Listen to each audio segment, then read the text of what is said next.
Alright guys, Pamo here. As stated in a previous video, I said I was going to show you changing the brake shoes and the brake pads on the E36. We're going to get right into that. By the end of the video you'll have seen the whole thing, kit and caboodle, done on the rear end of the E36. The first thing you've got to do is you've got to get inside the car, wiggle off your handbrake handle, pull back the gaiter that covers it and loosen off the nuts that hold the handbrake cables. It gives you a little bit of free play in them when you come to do this part. Obviously then we take the wheel off, so I'm going to start with that, and then we'll dig right in there. We'll take the caliper off, take the shoes off and replace the whole lot. Okay, so I always sort of recommend when you take the wheels off the car, always have a good look at the tread.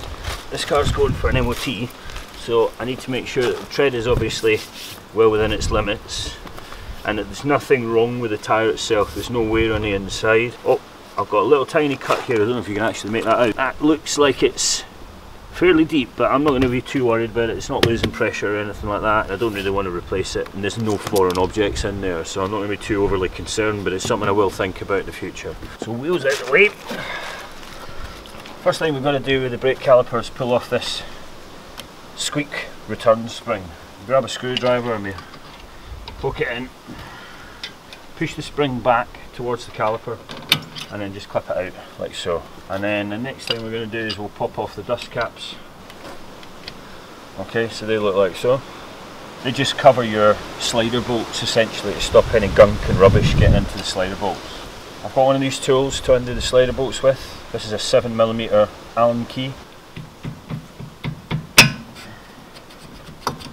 So all I'm doing is I'm just popping that in and I'm just cracking the slider bolts slightly just now. And then what I then do is I've got a T45 Torx bit. You could use an Allen bit for this, it doesn't really matter. It's just because I've got a T45 handy in the garage. This will fit inside that 7mm hole perfectly, and it'll allow you just to undo it a bit easier. So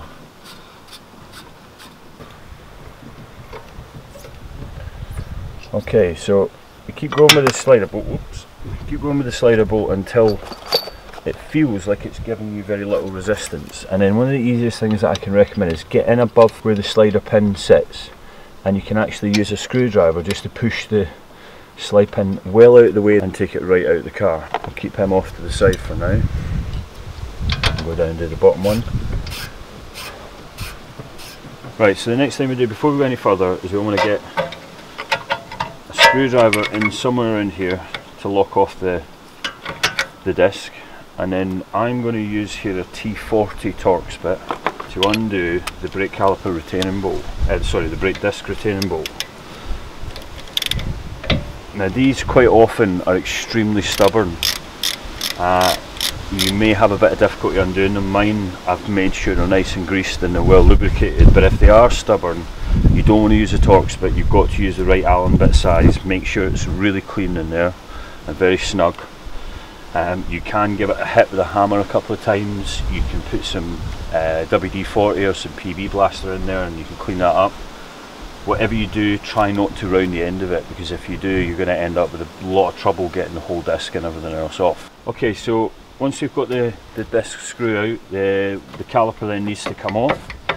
And what we want to do is always support the caliper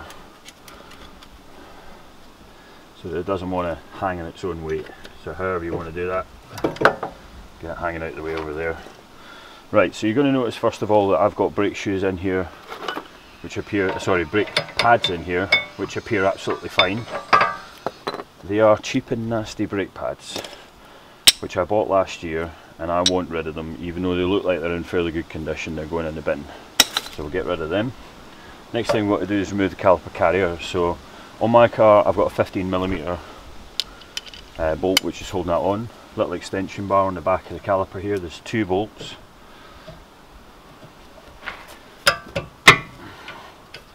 One at the top and one at the bottom.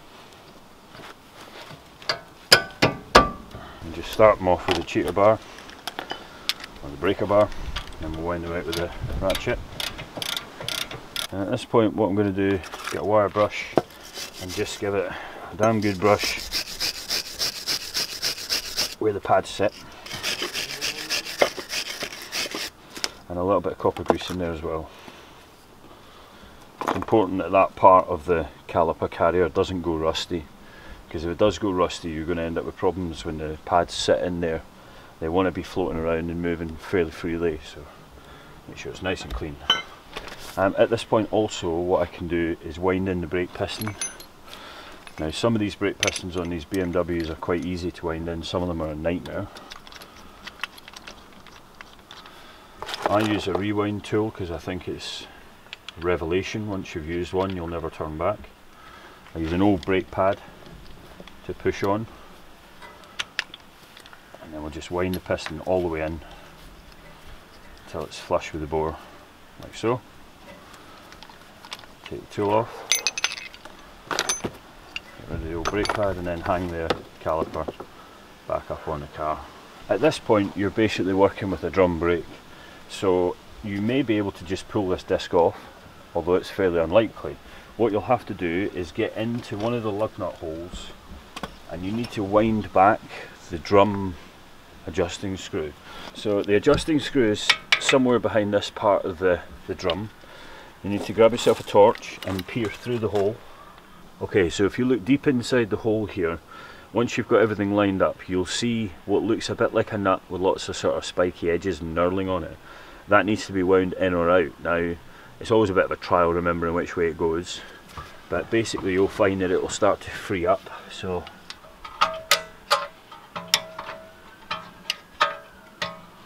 okay, so just to give you a better visual idea of what's going on there, if I stick the screwdriver through here, you can see I'm just turning this spindle, and that's narrowing or opening up this brake adjuster.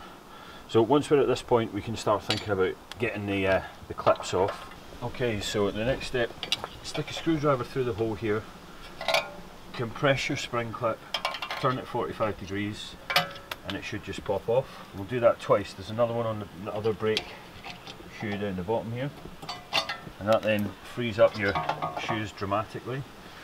You can then get yourself a screwdriver in and pry off the retaining springs.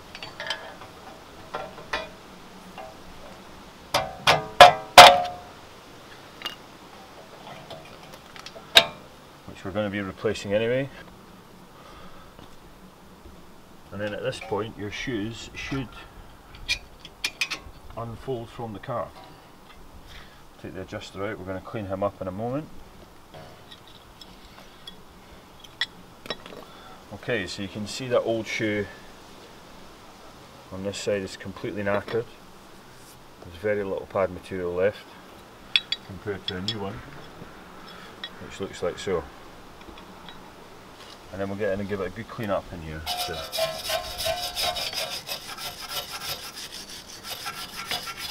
one of the most important things with the E36 handbrake is making sure that this lever can slide freely. Sometimes these are going to get jammed, either because this has got rusty in here or because these parts are bent together. What I'm going to do is I've cleaned up all the inside of it a little bit. I'm going to get some grease in there, and I'm going to put some grease around the slider pin itself.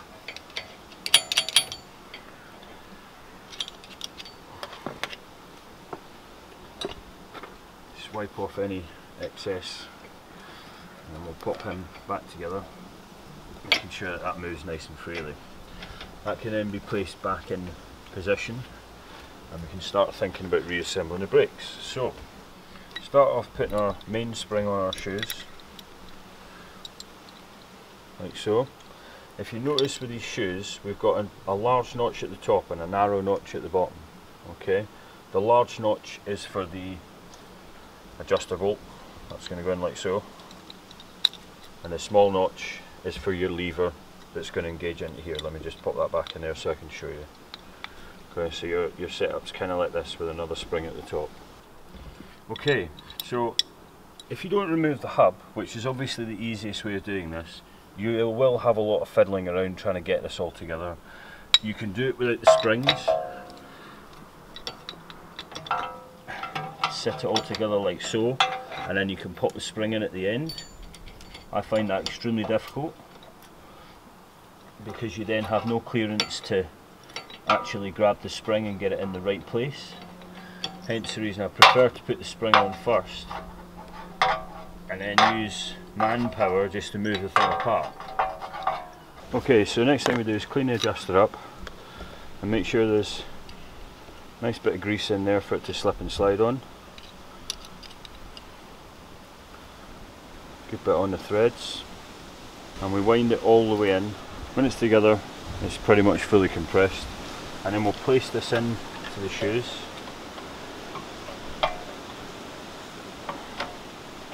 Like so. And then we want to take our spring on this side and we want to place it into the shoe like so.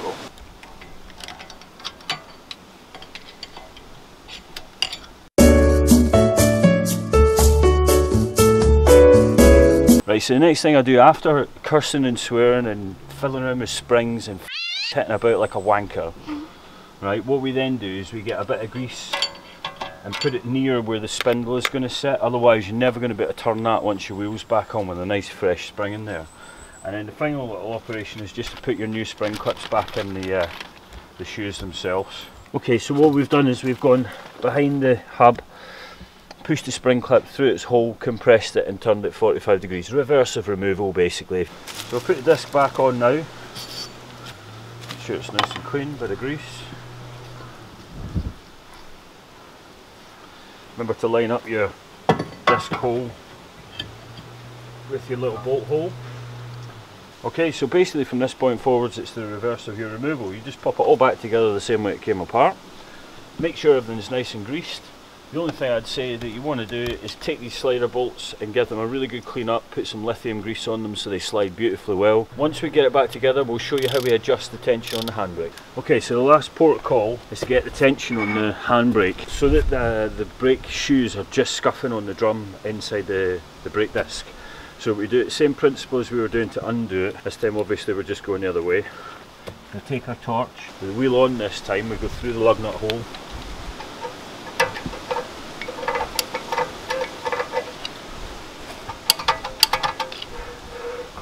Right, you can hear it's just beginning to bind there.